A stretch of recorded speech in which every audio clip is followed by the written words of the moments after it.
আসসালামু আলাইকুম। আমি ঢাকায় পুরান ঢাকায় আমার গর্ব। আমার এই পেজ থেকে আজকে এই বৈরী আবহাওয়ার মধ্যে আপনাদেরকে নিয়ে আসছি একটু বাইরের পরিবেশগুলো দেখার জন্য। বিষয় হচ্ছে বর্তমান বাংলাদেশের ভেতরে আপনার ঘূর্ণিঝড় রেমেলের একটি প্রভাব পড়েছে, যে প্রভাবের কারণে পুরো বাংলাদেশের মধ্যে ঝড় বৃষ্টি সব কিছুই বিরাজ করছে। একটা বৈরী আবহাওয়া চলছে। তো সেই বৈরী আবহাওয়ার মধ্যেই আমি একটু আপনাদেরকে আমাদের পুরান ঢাকা, যেহেতু পুরো বাংলাদেশব্যাপী জিনিসটা বয়ে যাচ্ছে, তো সেই হিসাবে আমাদের ঢাকাও এর বাইরে নয়, আমাদের ঢাকাও এর মধ্যেই পড়েছে। তো আমাদের সেই ঢাকার ভেতরে যে আমাদের পুরান ঢাকা, এখন এই পুরান ঢাকার কী অবস্থা সেটি নিয়ে একটু হালকা আপনাদের সাথে আলোচনা না ঠিক, শুধু সেই পরিবেশটি দেখানোর জন্য আপনাদেরকে নিয়ে আসছি। তো এখন আমি বেশ কিছু জায়গায় গিয়েছি এবং বেশ কিছু জায়গা দেখেছি।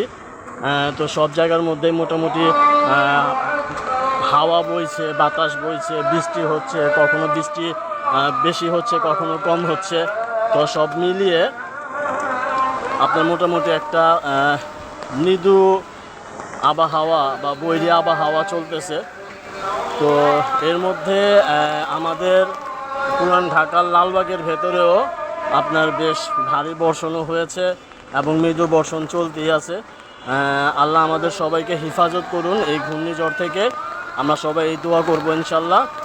বেশি বেশি করে আমরা আমলের মধ্যে থাকবো এবং ইস্তেগফার বেশি বেশি করবো, যেটা আমাদের মুরব্বীরা আমাদেরকে বলেন যে কখনো কোনো ধরনের বৈরী আবহাওয়া তৈরি হইলে আমাদেরকে ইস্তেগফার পড়ার জন্য। তো সেই ইস্তেগফারটি আমরা পড়ব। তো চলেন আমরা এই বৈরী আবহাওয়ার ভিতরে কীভাবে আমরা আমাদের নিজেদেরকে হেফাজত করব সেটি নিয়ে একটুখানি আলোচনা করি, চিন্তা করি। এবং এখন অনেকেই হয়তো বা বাসার মধ্যে আরাম করতেছে, ঘুমায়া আছে, যাদের কাজের প্রয়োজন ছিল তারা কাজে বের হয়ে গেছে। আর কি এই তো সার্বক্ষণিক খবর আপনারা টিভি বা অনলাইনের মধ্যে রাখেন এবং আপনার কোথায় কি হচ্ছে না হচ্ছে, বিশেষ করে আমাদের সাগরিক যে অঞ্চলগুলো আছে, সামুদ্রিক ভিত্তিক যে অঞ্চলগুলো আছে, সেই অঞ্চলগুলোর জন্য আমরা দোয়া করি যাতে সেখানকার লোকগুলোকে আল্লাহ পাক হেফাজত করে। ধন্যবাদ সবাইকে।